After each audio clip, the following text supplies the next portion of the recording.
up guys, I'm Paulina Granados and today I'm going to be making apple cider for the very first time completely from scratch. So I've made apple cider before, but I used store-bought apple juice and I just added spices to it. I made it that way, but never completely from scratch from like the apple. So I'm really excited to show you guys how I'm gonna show up to Friendsgiving this year. Check it out, hey. So I found a bunch of different recipes online and I wasn't quite sure which one to use. So I kind of made a little remix, so that's what I do, DJ Pauly G. So the way I'm gonna make this recipe, I'm going to use Gala apples and Honeycrisp apples. The recipes that I saw would say to use 10 medium apples, but all the apples that I found are kind of small. So I added 4 more apples. So I'm gonna do 14 apples instead of 10. I'm gonna do a half a cup of brown sugar. You can use regular sugar if you want to make it taste a little bit more like store-bought, but I want to make it taste real hearty and like Thanksgiving-y, so I'm going to use light brown sugar. I went to like 10 different stores to find this mulling spices. Whole Foods, shout out, they came in clutch. We found this stuff. The kitchen utensils you're going to need is a large pot. This is an 8-quart pot. A fine mesh strainer, a peeler to take off the stems off the apples, a masher, wooden spoon, and last you're going to need cheesecloth. Let's get started. First, I'm going to take the stems off of the apples. If you guys don't have a peeler, you can probably just skip this step since we're going to use the mesh sleeve to strain out all of the apples from the juice. But I don't want to mess up my strainer, so I'm going to take these off. I don't want to get these stuck in there.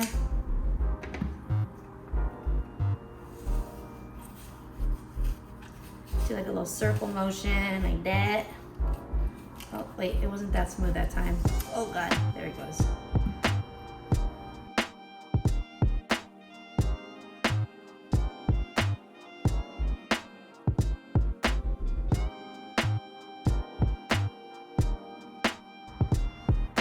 After we take the stems off the apples, we're gonna cut them into quarters and throw them into the pot.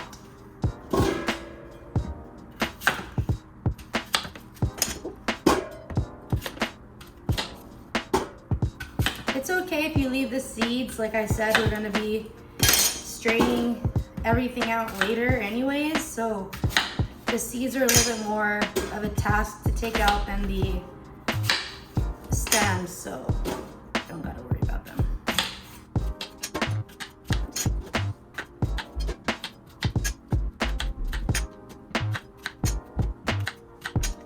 Next step, we wanna add a third of an orange.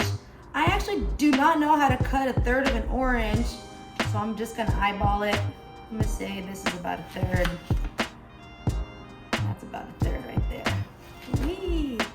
I'm gonna take that third, and I'm gonna cut it into 3 pieces, and throw it in my pot. Apparently, citrus makes it tastier. Next, we're gonna add our brown sugar love.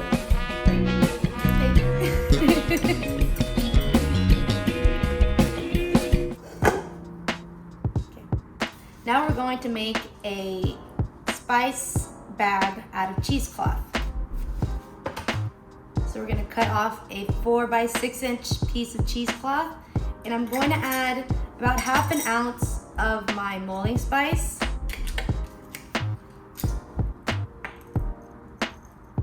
The cheesecloth.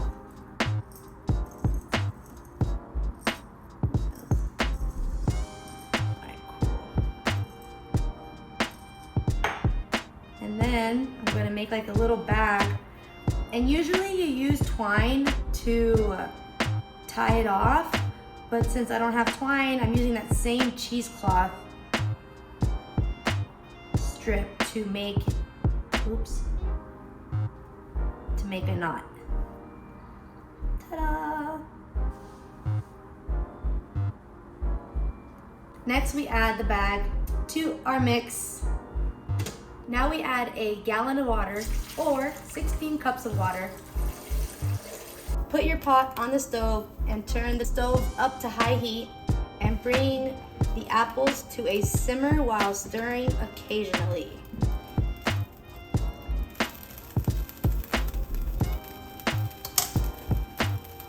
Make sure you're stirring occasionally. Don't want no burnt cider. Once simmering, you want to stir one more time before covering, reducing your heat to medium-low, and simmering for 2 hours. 2 hours later. Once your apples have been simmering for 2 hours, we want to start smashing them with our potato masher. Just be careful not to splash because it's very, very hot.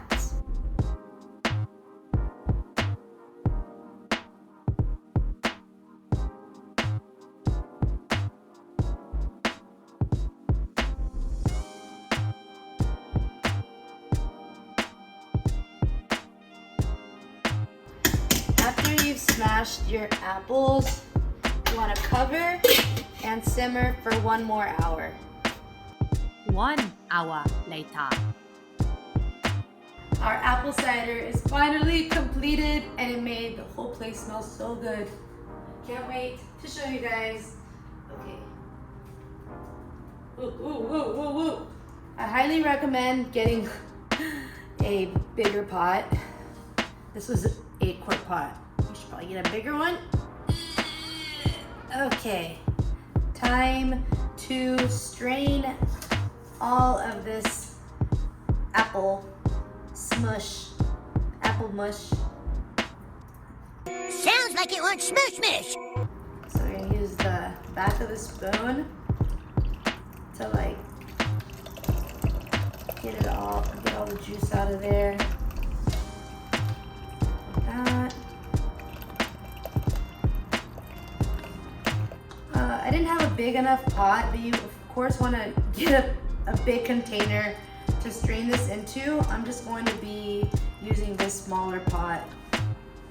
Woo! It's finally time to taste test my apple cider after 3 hours of waiting. I'm so excited. Okay, so I got this really cute glass. It looks festive as heck. So now, time to taste my creation! Just kidding. Okay, I'm going to add a slice of Fuji apple, or Fiji. I don't even know what it's called anymore. I don't care. But you can get any kind of apple and you can garnish it with your, or in your drink. Or you can use a cinnamon stick. I just didn't have any handy because, like I said earlier, I went to like a billion stores and they didn't have anything. So time to test it out.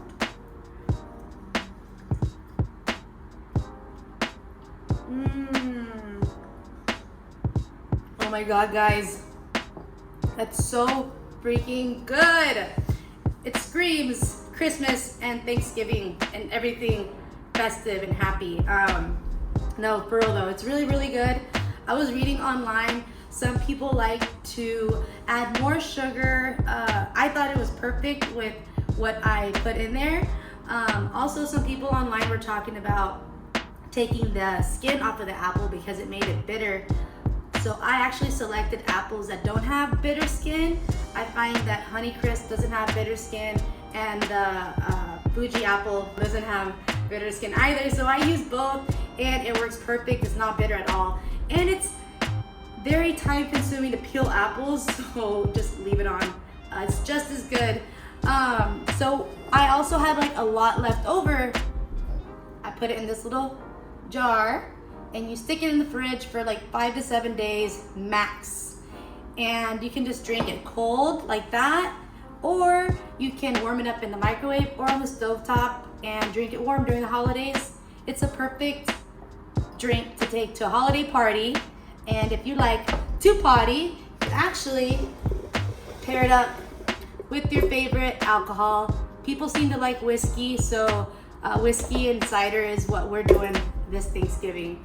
Hope you guys enjoy my drink. And cheers to the holiday season.